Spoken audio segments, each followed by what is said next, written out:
로마서 1장부터 4장을 우리가 다시 나눴죠. 우리가 7장부터 8장까지 나누고 다시 로마서를 나눴습니다. 로마서의 주제는 1장에 나와 있는데요. 복음의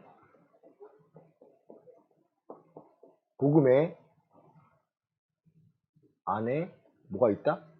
하나님의 의가 있다라는 거예요, 여러분. 많은 사람이 이거를 발견하고 싶었지만 발견하지 못합니다. 그러니까 종교가 다양하게 있지만 각각의 종교마다 뭘 찾고자 해요? 신에 대한 의, 신이 주는 그 의라는 것을 갖고 싶어 해서 불교가 있고 힌두교가 있고 이슬람교 여러 가지 종교가 있는 거예요. 우리의 의는, 하나님의 의는 어디에 있다라는 거예요? 복음 안에 있습니다. 그래서 1장은 내용이 뭡니까? 복음이 무엇인가에 대해서 알려주고 있어요. 하나님의 약속이었고 아들에 대한 약속. 복음이다. 하나님의 아들에 대한 내용이 아니라 육신으로는 다윗의 혈통이었고 영으로는, 성결의 영으로는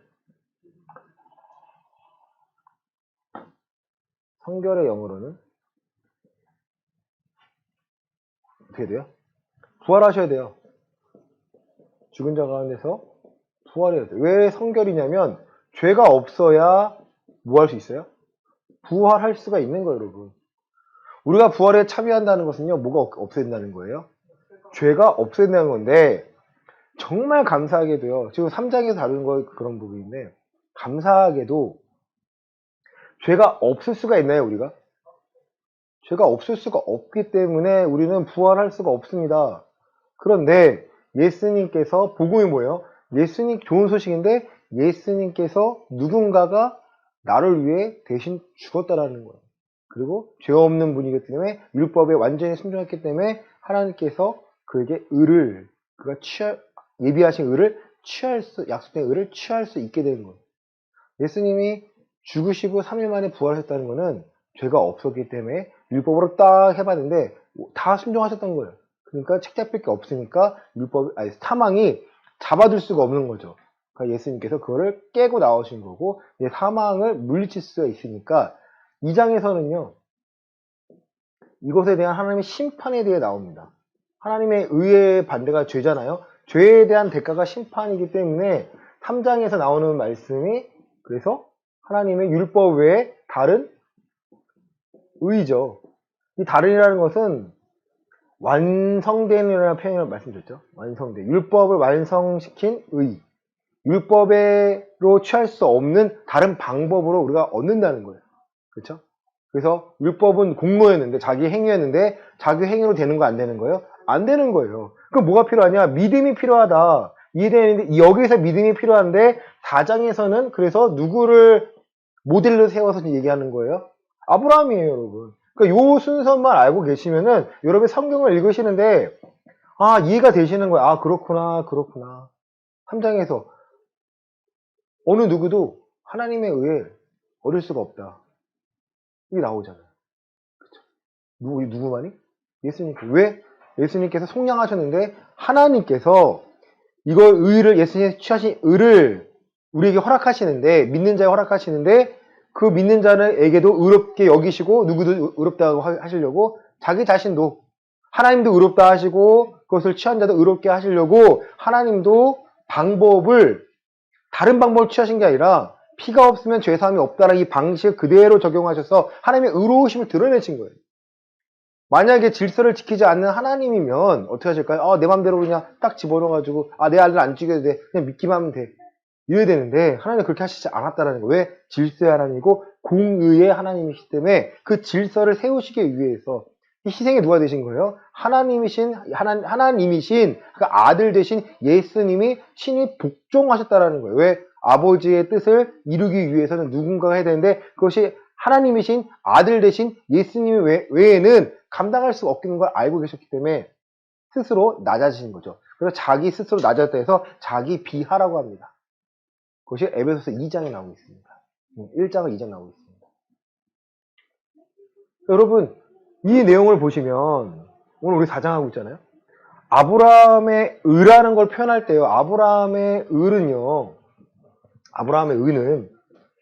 어떤 의예요? 그냥 아브라함이 갖고 있는 아브라함의 믿음이 말하는 믿음의 의는 그냥 나 믿어가 아니에요. 여러분 인정하셔야 돼요. 나 믿어. 나 그 사건을 믿어져. 정말 믿어지는 걸까요? 말로만 하는 사람이 정말 믿어지는 걸까요? 아니에요. 자기의 삶에 변화가 없는 사람들은요, 믿어지는 게 아니에요. 자기는 믿고 있다라고 스스로 세뇌를 당한 거예요. 나 천국 갈 것 같은데? 어떻게 확신해 이거죠. 성경에는 그냥 교회 다니면 천국 간다는 게 아니에요. 성경에는요, 하나님의 법에 순종해라고 나와 있습니다. 그렇죠? 불법을 행한 자들아 내게서 떠나가라는 거예요. 나는 이 순종하기 위하여 오늘 내가 싸우고 하루를 살아가는 거예요. 하루하루가 쌓이는 거예요. 네가 쌓은 선에서, 선이 착한 일이 아니죠. 말씀 순종이죠. 쌓은 그 순종함이라는 곳에서 이 순종은 계속 열매가 나올 거야. 네가 쌓은 악에서 이 악함이 계속 나올 거라는 거예요.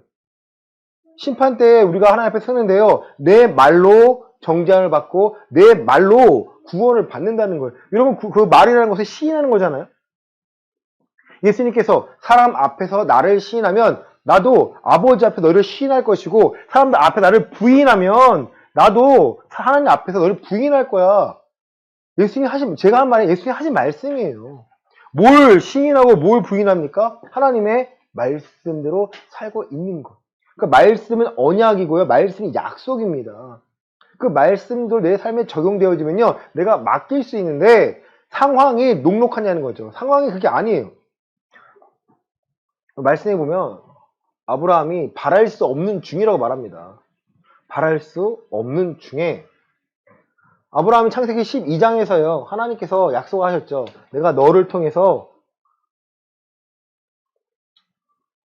자식을 줄 거야. 너에게 자식을 줄 거야. 자식이 안 생겨요. 포기하고 싶은 거죠. 근데 하나님이 나타나셔서 그에게 자식을 준다는 거예요. 75세에 약속하셨는데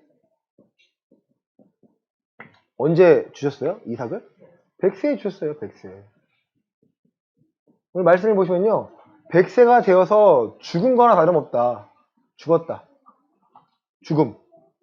자식을 낳을 수 없다는 거죠. 그렇죠? 또 살아도 태가 죽었다. 살아도 죽었다. 바랄 수 있는 거예요? 없는 거예요? 없어요, 여러분. 그런데 아브라함의 믿음의 의는 뭐예요? 아브라함의 의는 뭐예요? 자, 로마서 4장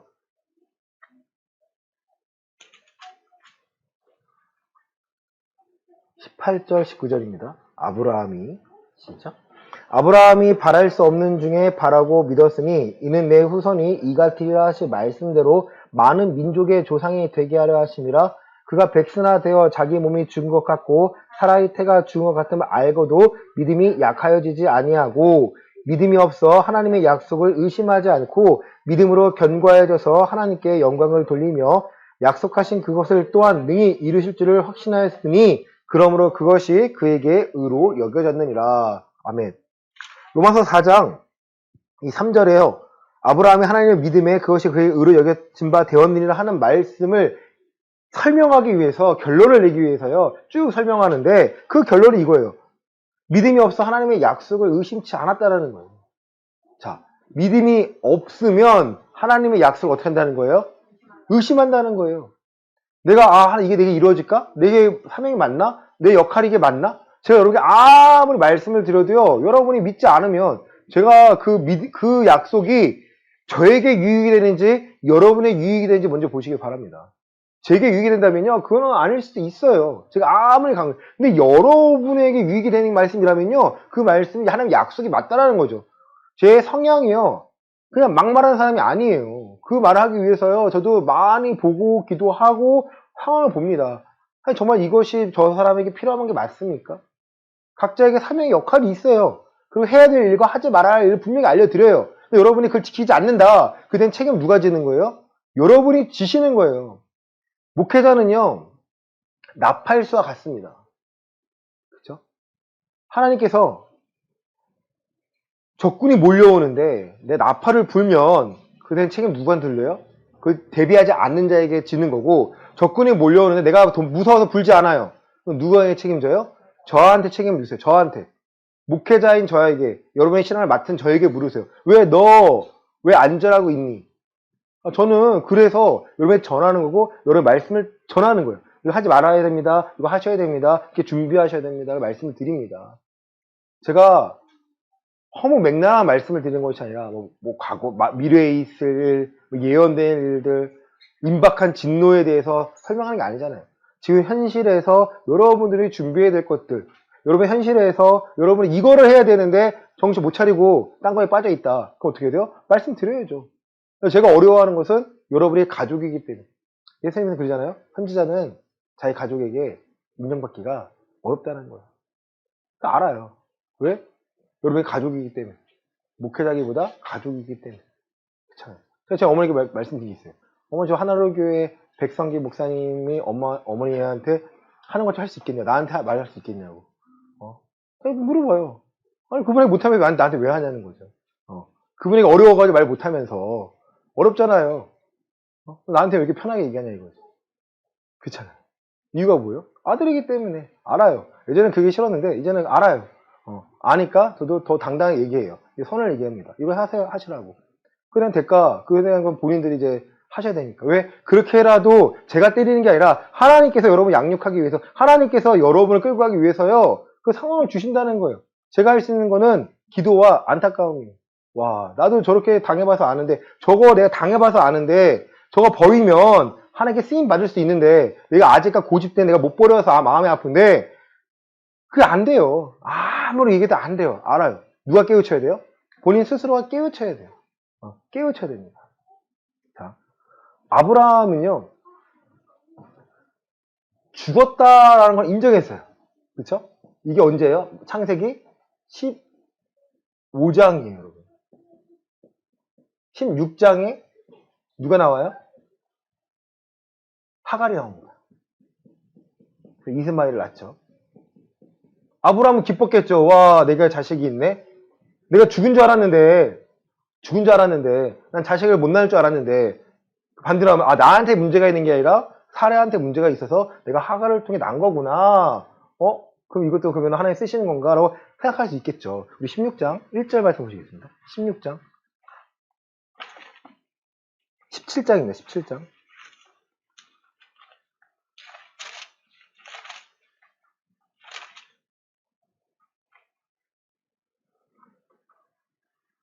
(1, 2절입니다) 아브라함이 시작. 아브라함이 99세 때 여호와께서 아브라함에게 나타나서 그에게 이르시되 나는 전능한 하나님이라 너는 내 앞에서 행하여 완전하라. 내가 내 언약을 나와 너 사이에 두어 너를 크게 번성하게 하리라 하시니. 16절 안심하고 있는 아브라함에게 하나님이 나타나셔서 나는 전능하니까 전능한 하나님이야. 너는 내 앞에서 완전해야 돼. 무엇으로요? 행함으로. 뭘 지적한 걸까요, 여러분? 지금 16장의 일들을 지적한 거예요. 그 일 때문에 지금까지 종교적인 핍박과 싸움과 전쟁이 일어나는 거죠. 그렇죠? 이거 때문에. 여기서. 그리고 17장에서 뭐가 나옵니까? 아니요. 22장, 17장 이사가 아니죠. 응? 할례가 나옵니다. 할례가 나옵니다. 할례. 아브라함의 믿음을 인정받은 후에 이제 할례를 행하여 하나님께 언약 감기는 것을 증명합니다. 그러니까 우리는요, 좀 거꾸로 됐죠. 세례를 주면 바뀔 것 같잖아요. 그쵸? 세례를 받으면 우리는 세례라고 하잖아요. 언약의 표징이지 세례가 언약의 증거가 아닙니다. 세례 받았다고 해서 천국 가는 것이 아니라 마음으로 변해서 우리가 마음이 세례를 받는 것이고, 내가 누구와 함께 죽은 거예요? 예수님과 죽었고 예수님과 함께 살아났다가 세례라는 뜻이죠. 지금 아브라함의 믿는 의를 말씀드리는데요. 아브라함은 행함으로 의를 얻은 게 절대 아닙니다. 다만 아브라함은 누구에게 순종했어요? 하나님께 순종했습니다. 자기가 옳든 틀리든 하나님의 말씀에 순종했습니다. 우리에게 원하시는 것은요. 우리에게 행함을 완전함을 요구하시나요? 아니에요. 하지만 완전함을 요구하지 않는다는 것은요. 하나님께 우리에게 기회를 주신다는 거예요, 여러분. 한 번 더 기회 줄게. 어떤 기회예요? 회개를 통해서 기회를 주십니다. 아, 이렇게 하면 안 되는구나. 그거 아니지. 돌이킴을 통해서 계속해서 바른 길을 내가 찾게 됩니다. 누가 함께 하십니까? 성령 하나님이 함께 하십니다. 지난주 말씀했는데요. 성령님이 함께 하심을 여러분 느끼셨나요? 느끼셨나요? 아, 정말요? 어떻게 느끼셨나요? 느끼셨나요? 아, 느끼신 거 없나요, 또? 아, 한 분밖에 없나요? 아, 느꼈어요? 어떻게 해요? 말씀 생각났나요? 또? 지원이 없었니?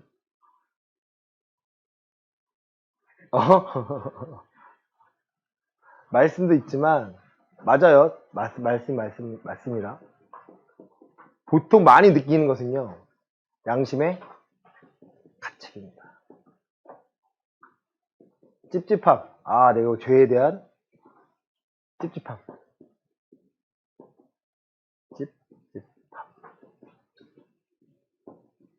감사하세요.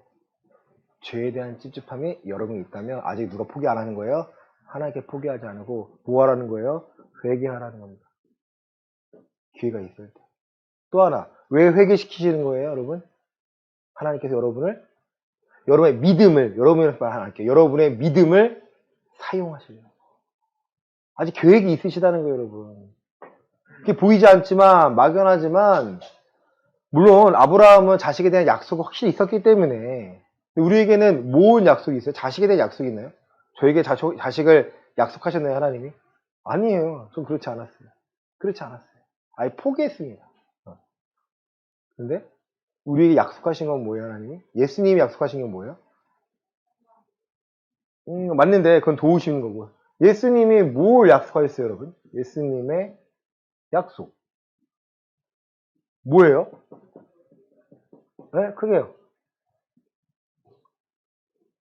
지금 성경 4장은요, 로마 4장은요, 아브라함이 믿음의 의로 약속을 신뢰한 것처럼 너희도 아브라함이 약속을 믿은 것처럼 너희도 이걸 믿으면 하나님의 의에 참여하는 거야 말하고 있는 거예요. 뭘 믿는 거예요? 예수님의 죽으심과 부활하심을 믿으면 예수님이 뭘 약속하셨어요?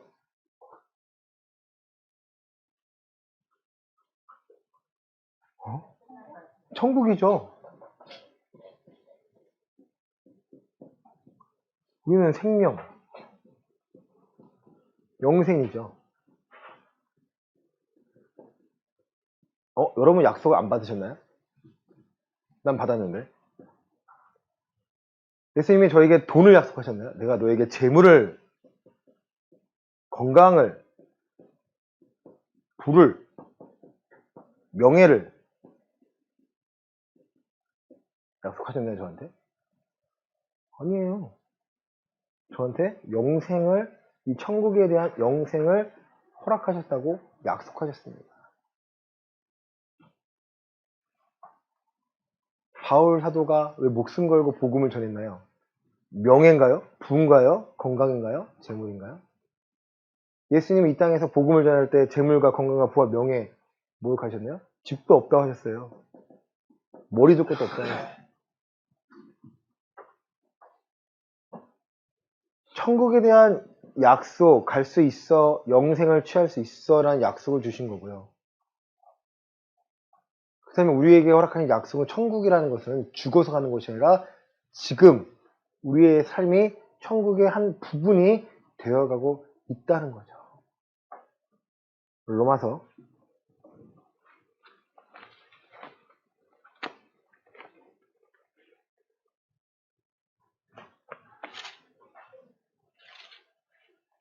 14장 17절입니다. 로마서 14장 17절입니다.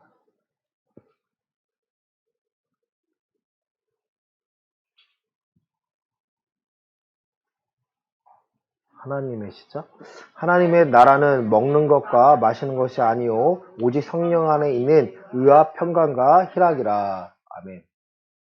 하나님의 나라는 먹는 것과 마시는 것이 아니요 오직 성령 안에 있는 의와 평강과 희락이라는 거예요. 다시 말해서 예수님이 약속하신 영생을 누린다는 것은요, 내가 이 땅에서도 누릴 수 있는 것이 있는데 하나님의 나라를 내가 누리는데 먹는 것과 마시는 것이 아니라 성령 안에 있는 의와 희락과 평강을 내가 누릴 수 있는 거예요. 예수님이 요한복음 14장에서 내가 보혜의 성령을 보낼 건데 세상에 줄 수 없는 평안을 너희에게 줄 거야. 그러니까 세상을 두려워하고 염려하지 말라라는 거죠.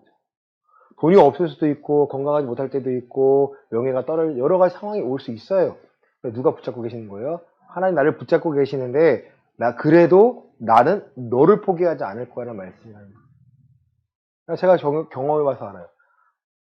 많은 사람, 모든 사람, 심지어 가족까지 저를 포기했는데 오직 예수님은 포기하지 않았다는 말씀에 눈물 나더라고요. 아직 기억해요. 하나로 교회에서 예배 드릴 때 그 마음을 주시더라고요. 찬양하는.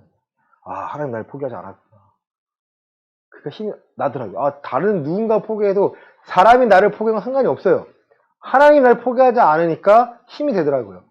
왜냐하면 하나님께 날 포기하지 않으니까 하나님께 쓰이려고 다 예비해 두셨다라는 거예요. 그때서야 보입니다. 하나님만이 보이니까 내가 눈이 바뀌는 거예요. 내 시야가 바뀝니다. 나 옛날에 이래서 안 했는데 이제는 그것도 없는 거예요. 하나님이 원하시면 내가 순종하겠습니다. 아브라함이 그랬다라는 거예요, 여러분. 아브라함의 믿음에는요, 아브라함을 믿음의 조상으로 둔 이유는요, 그가 하나님을 온전히 의지하고 온전히 맡기며 살았다는 거예요. 그래서 창세기 22장인가요? 이삭을 드렸을 때 아브라함이 드린 거예요. 왜요? 저가 죽더라도 살리실 거라는 거예요. 왜? 약속했으니까. 사람의 방법으로는 저 어떻게 살 수가 있어. 왜냐하면 번제 드릴 때는요, 정말 조각을 내거든요. 근데 이 아이 자체가 내가 만든 애가 아니기 때문에 왜? 나는 죽었고 살아 죽었고 이 죽음 가운데 하나님이 생명을 만들 하나님 거니까 하나님이 도로 살릴 거를 믿었다라는 거예요. 그러니까 내가 드리겠다라는 거예요. 마음대로 하시라고. 이 소유권 누구예요? 하나님이에요. 원희의 소유권 누구예요? 하나님이에요. 잘하세요. 잘하셔야 돼요. 자식이 이쁜 거 어쩔 수 없지만 자식의 미래는 누가 교육해야 돼요? 하나님이 쓰시도록 맡겨야 돼요. 이쁘죠? 저 눈에 넣어도 안 아플 것 같은 저 아이들 이쁘죠? 그런데 하나님 앞에서는 합당하지가 않다라는 거예요. 왜? 하나님은 창조주시고 구원자이시기 때문에. 여러분이 가장 소중히 여기는 것들, 여러분이 포기하지 못하는 것들요, 한번 내어드려 보세요. 한번 해보세요. 그러니까 해봐야 안다니까요. 제가 여러분의 각자에 말한 거 있잖아요. 하지 말아야 될 것들 한번 해보고 지켜보세요. 하지 말아야 버려보자. 그런 다음에 하나님이 어떻게 쓰시는지를 여러분 보면 그 말이 이 말이었구나 안다니까요. 근데 경험하지 않으면 여러분 나는 그냥 내가 알아서 할 애가 돼요. 제가 제일 바꾸고 싶었던 게요. 여러분의 타성에 젖어있는 믿음 생활이에요. 그러니까 목회자로서 두 가지 방식이 있는데 여러분을 자율적으로 맡기고 알아서 갈 수 있도록 그리고 챙겨주는 거죠. 저는 그 방법을 추구하는 거고 왜? 사도 바울도 너의 믿음이 사람의 지혜 있는 것이 아니라 살아계신 하나님과 그 능력을 경험해야 그 믿음에 반응을 하고 잘한다는 거 알아. 제가 그래서 반응했거든요. 한편으로는요, 여러분은 올가매가지고 막 돌릴 수 있어요. 새벽 예배, 주일 예배, 안 하면 안 될 것처럼 막 분위기 만들어가지고. 그러면 그거 분위기 빠지면 어떻게 되는지 아세요? 와르르 무너져요. 환경에 의해서 신앙생활 한 거기 때문에. 어떤 게 인격적인 거예요, 여러분? 첫 번째 아닌가요? 저도 그게 싫었어요. 너무 압박적이고. 내가 하나님께 묻고 경험, 근데 여기서요, 만약에 첫 번째 방식으로 하는데, 여러분이 스스로 하지 않고 아무것도 안 하면, 여러분의 신앙에는요, 복이 아니라 독이 됩니다. 제가 그걸 걱정하고 염려합니다. 기도합니다. 여러분이 성경을 보고 말씀을 찾고 고민을 하고 적용해야 되는데, 던져드리잖아요? 이렇게 하라고. 근데 안 하고, 너무 쉬운 거죠. 주일날 하루만 예배 드리는 교회가 돼버리면요, 그거면, 분명 말씀드릴게요. 하나님은 그 교회를 폐하십니다. 저도 그러길 바라고요. 그건 아니니까. 예배를 한 번 드려도 마음을 다하고 뜻을 다하고 생명을 다하는 교회가 되면 한 번 예배 드리면 3번 예배 드리면 10번 무슨 상관이냐 이거죠. 그런데 그 정도 수준이 한 번 예배 드리니까 내 삶을 편안하게 위해서 한 번 예배 드리는 교회를 택했다면 나온다면 그건 저와 여러분 사이가 좋아질 수가 없어요. 하나님이 허락하신 교회가 예음교회가 아니라는 거예요. 여러분 스스로가 세워져서 예음교회 한 부분이 돼야 하나님의 쓰임받음을 여러분 경험하셔야, 저도 목회자로서 기쁨이잖아요. 제가 뭐 말을 얻어야 기쁨이 아니잖아요. 여러분이 변화가 되고 여러분이 그 하나님의 의를 맛보아야 변화가 되니까. 여러분의 믿음에 반응해야 재밌거든요, 신앙생활이. 그렇잖아요. 제가 여러분이 뭐 다그치나요? 뭐뭐 하자. 기다리는 것 뿐이지 안 하는 게 아니에요. 그렇죠? 상황상 멀어요. 금요철야 한번 했다가 다 막 쓰러지고 난리가 났어요. 그쵸. 또 온라인 하려고 했는데 온라인은 기도를 어떻게 하냐고. 여러분의 상황이 또 안 좋았죠. 뭐 아픈 사람도 있고 여러 가지 다 받아들이면요, 교회가 교회 역할을 못해요. 하지만 하나님이 때를 기다리신 거예요. 이제는 하나님께서 하나하나씩 지켜보실 거예요. 너 신앙생활 잘하고 있니? 아브라함의 의는 나 교회 다에서 얻는 의가 아닙니다. 여러분이 하나님을 경험해야 하는 의라는 거예요. 세례받은 거 아무 소용 없습니다. 목회자인 거 아무 소용 없습니다. 하나님의 기준은요, 너 말씀에 순종하며 살고 있니? 너 생명을 얻을 준비가 되니? 새 생명 가운데 예수를 그리스도로 인정하며 그분에게 맡기고 살고 있니? 이렇게 말하면 추상적이잖아요. 내 삶에 적용하라는 거예요. 아니, 어떻게 해야 합니까? 각 사람에게 맞는 것들을요, 허락해 주세요. 그게 하나님이 창조주시고 하나님이 다 알고 계시다는 거예요. 대단하시고. 졸지도 않고 주무치지도 않고 그 바람도 그림자도 없는 건가요? 없어요. 완벽하신 분이에요. 다 알고 계세요. 그 목회자가 할 수 있는 건 한 부분인 거고 하나님께 맡기면 전부가 되는 거예요. 제가 잘못 여러분에게 나섰다가는 여러분이 저를 의지할 수 있고 그 하나님 앞에서는 그건 죄가 되니까. 함께 돕는 건 상관없지만 제가 왜 저 의지하라고 하나요? 저 의지하지 마십시오, 여러분. 제가 하지만 여러분에게 기도합니다. 어떤 부분에서 제목이 나눌 때 당연히 기도해야죠. 여러분 제 성도인데. 하지만 여러분이 해야 할 일은 아브라함의 의를 얻을 여러분도 상속자라는 거예요. 저만 상속자라면 제가 알고 있는 것을 갖고 있어 나눠줘야 되잖아요. 여러분도 상속자입니다. 말씀 보시겠습니다. 자, 우리 로마서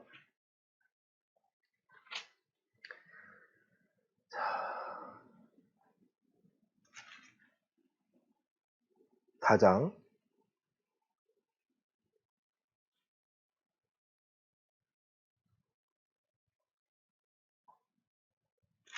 상속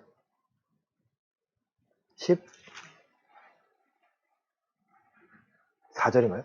만일 시작. 만일 율법에 속한 자들이 상속자이면 믿음은 헛것이 되고 약속은 파괴되었느니라. 16절입니다. 그러므로 상속자가 되는 그것이 은혜에 속하기 위하여 믿음으로 되나니 이는 그 약속을 그 모든 후손에게 굳게 하려 하심이라. 율법에 속한 자에게뿐 아니라 아브라함의 믿음에 속한 자에게도 그러하니 아브라함은 우리 모든 사람의 조상이라. 아멘. 아브라함이 어떤 상속자예요? 하나님의 세상의 상속자라는 거예요. 이 세상을 다스리라는 그 하나님의 목적대로 사람을 창조했잖아요.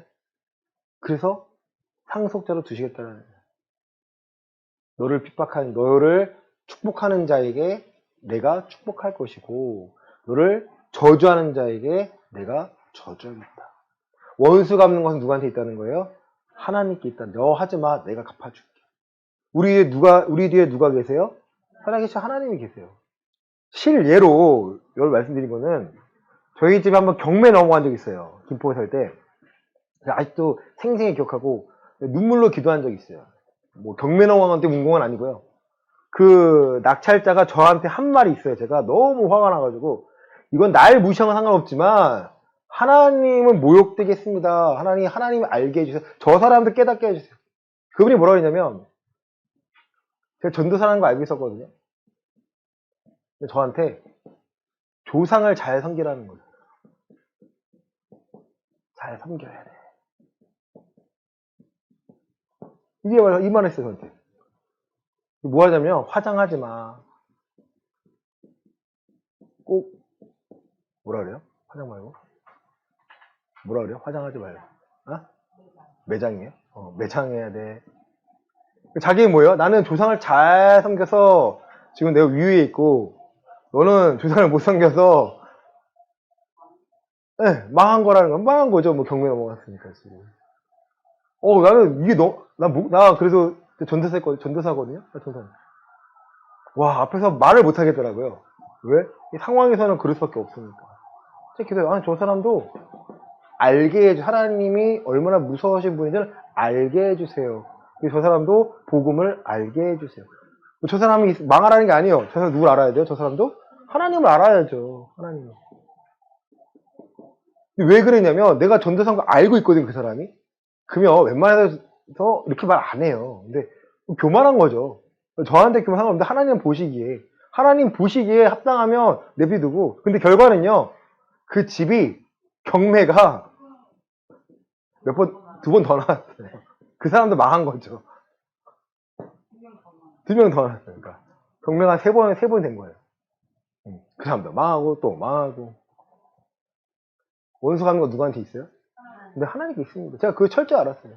철저히 알았습니다. 아, 제가 목회자서가 아니라 하나님을 모욕했습니다. 기도했거든요. 무섭지 않나요? 전 더 무서웠어요. 아, 그리고 등기부등본 띄면 돼요. 등기부 뭐 보여드려요? 증거로? 보여드릴까요? 지금 띄면 돼요. 누구나 볼 수 있어요. 저기 전원마을 400이동인가? 기억도 안 나네 이제. 아니 하나님이 우리를 지키고 계신데 왜 두려워하냐 이거죠. 내가 하나님의 의에 참여하고 예수님을 믿으면 이 세상 방식대로 살아간 것이 아니라 믿음의 방식대로 살아가서 하나님의 상속자로 살고 있는데 우리 그걸 느끼지 못하니까 그걸 순간 놓쳐버리니까 어떻게 돼요? 세상에게 지는 것 같고 이 상황에 내가 끌려갈 수밖에 없는 거예요. 로마서 8장입니다.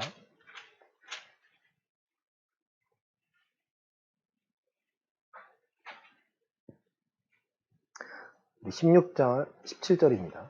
로마서 8장 16절 17절입니다. 성령의 시작. 성령이 친히 우리의 영과 더불어 우리가 하나님의 자녀인 것을 증언하시나니 자녀이면 또한 상속자 곧 하나님의 상속자요 그리스도와 함께한 상속자니 우리가 그와 함께 영광을 받기 위하여 고난도 함께 받아야 할 것이니라. 아멘. 상속자면 누구라는 거예요? 하나님의 상속자면 하나님의 자녀라는 거예요. 감사하지 않나요? 내가 상속자라는 거는 내가 상속자와 하나님의 자녀라는 거예요. 하나님의 자녀에 대한 말씀은 뭐 찾아보지 않겠지만 요한복음 1장 12절에 누가 하나님의 자녀예요? 영접하는 자. 영접이 뭐예요? 믿고 따르는 자. 우리가 두려워하는 것은 세상을 두려워하는 것은 상황을 두려워하는 것. 세상을 너무 세상이 막막하죠. 막연하죠. 이 상황을 두려워하는 이유는 누굴 믿지 못하는 거예요? 하나님을 믿지 못하는 거고 예수님이 그리스도 되심을 신뢰하지 못하는 거예요. 죽음까지도 정복하셨는데 하물며 우리의 삶을 도와주시지 못하겠냐는 거죠.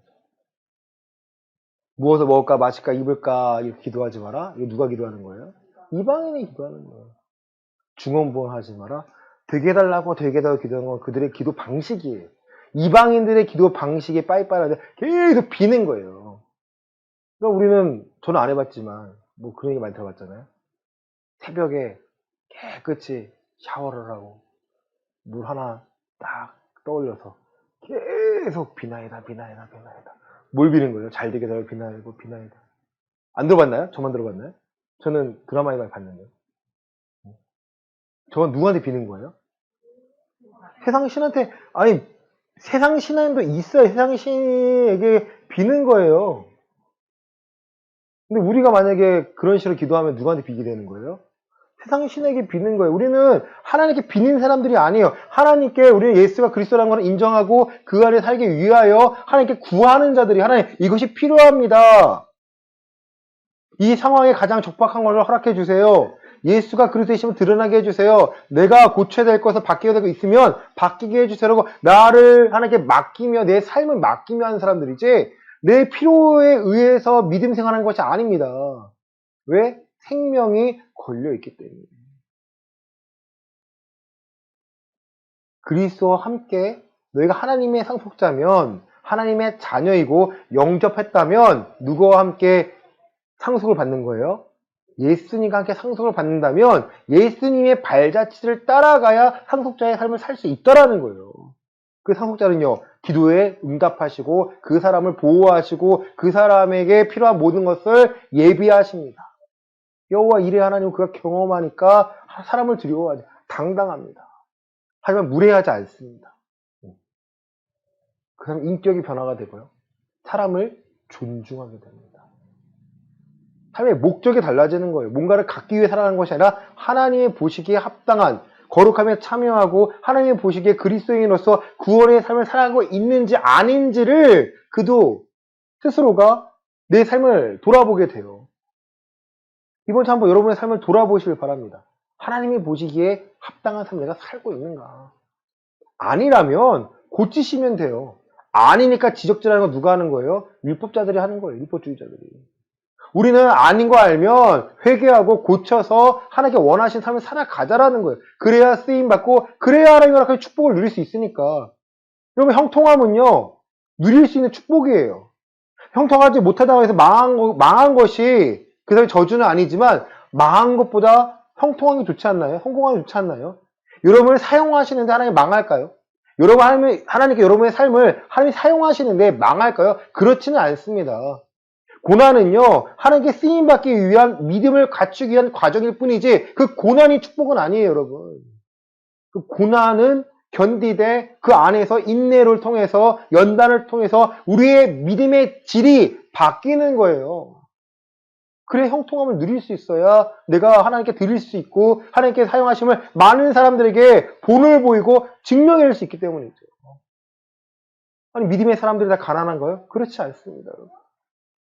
말씀 마칩니다. 이번 한 주간 여러분의 것을 고칠 거 제발 고치세요. 핑계대지 마시고요. 그냥 담대하게 내려놓으시면 됩니다. 주변 눈치 보지 마세요. 내가 안 하면 돼요, 여러분. 안 하면 되고요. 하나님께서 이제 안 해야 변화시킬 준비를 하고 계십니다. 그걸 맛봐야 되지 않나요? 너무 억울하지 않나요? 제가 억울한 게 그거예요. 내가 10대 이걸 알았으면, 내가 20대 이걸 알았으면 내가 그 20년을 아깝지 않았을 텐데. 저 그 마음 때문에 너무 억울한 게 있어요. 그래서 제 딸에게 정확히 알려주려고 해요. 사랑하는 성도분, 이번 한 주간 내 변화해야 될 거 발견하시고 고치시기 위해서 애쓰시길 바랍니다. 그리고 하나님께 쓰임 받으시길 바랍니다. 그러한 저와 여러분이 되시기를 예수 그리스도 이름으로 간절히 축원합니다. 아멘.